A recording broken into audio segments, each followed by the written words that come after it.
पंजाब एक ऐसा राज्य जहाँ के लोग अपने मूल धर्म को छोड़कर ईसाई धर्म अपनाते जा रहे हैं। वैसे ये कहानी ना कोई नई कहानी नहीं है, क्योंकि इसकी शुरुआत तो 1834 में शुरू हो गई थी, जिस समय हमारा देश अंग्रेजों के अधीन था। और इन्हीं अंग्रेजों के जरिए ये मिशनरी भी हमारे देश में धीरे धीरे अपने पैर फैलाना शुरू कर देते हैं और टारगेट करते हैं पंजाब राज्य को। यही कारण है कि आज पंजाब में सबसे ज्यादा ईसाइयों द्वारा धर्मांतरण की घटनाएं हमारे सामने रोजमर्रा में आती ही रहती हैं। लेकिन अभी हाल फिलहाल में पंजाब के अकेले अमृतसर और गुरदासपुर के आसपास के गांव की 80% ऐसी जनसंख्या है जिसने अपने मूल धर्म को छोड़कर ईसाई धर्म अपना लिया है। और इन 80% जनसंख्या में भी सबसे ज्यादा जो संख्या है वो मजहबी सिखों की है। दरअसल ये मजहबी सिखों को हमारे भारत सरकार द्वारा अनुसूचित जनजाति में रखा गया है, जिसके कारण उन्हें बहुत सारे सामाजिक और आर्थिक परेशानियों से जूझना पड़ता है।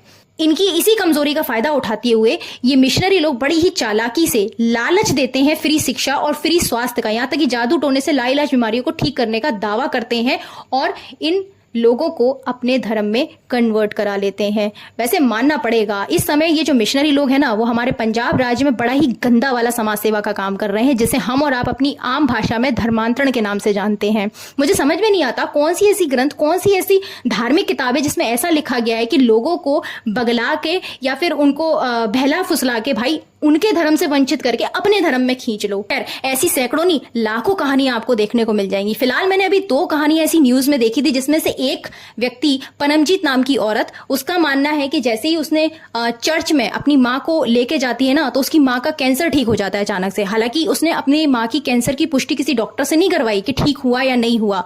अब कैंसर का तो पता नहीं गया कि नहीं, लेकिन उसकी माँ कुछ समय बाद जरूर चली गई। ऐसी एक और कहानी सामने आती है जो कि एक लड़की की है, सोनिका नाम की। वो भी अपने धर्म को छोड़कर ईसाई धर्म में कन्वर्ट होती है। उसका मानना है कि भाई जो मूर्ति पूजा करता है ना, वो शैतान की पूजा करता है। तो फिर मैं यीशु को क्या कहूं, मूर्ति या फिर, खैर छोड़ो, विवाद हो जाएगा।